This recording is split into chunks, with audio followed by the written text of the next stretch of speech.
Je fais partie d'un groupe de réseautage et je me suis dit que ce concept pourrait peut-être aider certains d'entre vous dans leur démarche de rencontre. Alors donc voici une stratégie de rencontre, que ce soit pour les affaires ou l'amour. Vois tes rencontres lorsque tu fais du réseautage. Donc, quand on parle de réseautage, beaucoup pensent immédiatement aux affaires, donc à l'idée de rencontrer des clients ou de développer son réseau professionnel, bien sûr.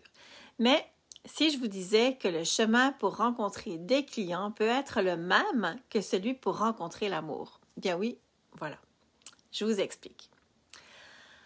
Lorsque tu réseautes, il y a plusieurs façons d'être et de penser qui vont faciliter tes prochaines rencontres. La première, c'est un esprit d'ouverture. Réseauter, c'est pas seulement, notamment, distribuer des cartes de visite ou chercher à signer absolument un contrat. C'est avant tout être ouvert à l'autre, prêt à découvrir ce qu'il a à offrir. C'est une démarche d'écoute, de curiosité, un échange humain avant tout. Il y a souvent d'ailleurs des opportunités cachées. Dans le fond, tu ne sais jamais qui tu vas rencontrer ni quelle opportunité peut en découler. Un contact aujourd'hui peut te mener à un client demain ou te guider vers une collaboration bénéfique. Et de la même manière, une rencontre aujourd'hui peut sembler totalement anodine, mais elle peut te conduire à une personne clé, un futur partenaire ou même l'amour. Peut-être aussi d'ailleurs que cette personne en face de toi n'est pas ton client direct, mais qu'elle peut te conduire à quelqu'un qu'il sera. C'est un peu comme un fil invisible qui relie les gens entre eux.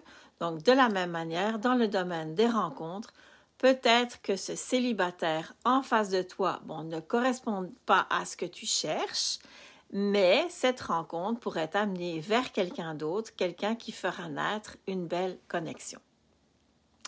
Il y a aussi en fait de l'inattendu quand on fait du réseautage. Quand tu t'ouvres à l'autre sans attente précise, tu découvres en fait des opportunités inattendues, le client que tu n'attendais pas, l'amour que tu n'avais pas prévu, mais surtout tu laisses place à la magie des rencontres. Donc, laisser la place à la découverte, c'est très important. Que ce soit dans un contexte professionnel ou personnel, l'attitude de découverte est cruciale. Si tu abordes chaque interaction avec l'idée que chaque personne a quelque chose à t'apprendre ou à t'apporter, tu seras étonné de voir à quel point les opportunités vont surgir. Donc, ce qui est vrai pour le réseautage l'est donc aussi pour l'amour. Ne te focalise pas uniquement sur l'apparence ou ce que tu vois immédiatement. Parfois, une rencontre qui semble secondaire aujourd'hui peut se transformer en un tournant important pour demain. Donc, en résumé, que tu sois en train de réseauter ou de rencontrer l'amour, reste ouvert, curieux et prêt à découvrir. Parfois, la clé de ce que tu recherches n'est pas là où tu l'attendais, mais plutôt dans les chemins qui s'ouvrent à toi à travers les autres. Alors, la prochaine fois que tu rencontres quelqu'un, que ce soit lors d'un événement professionnel ou personnel, rappelle-toi, peut-être que cette personne te mènera à une opportunité inattendue ou à l'élu de ton cœur.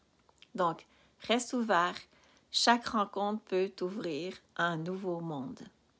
Bye!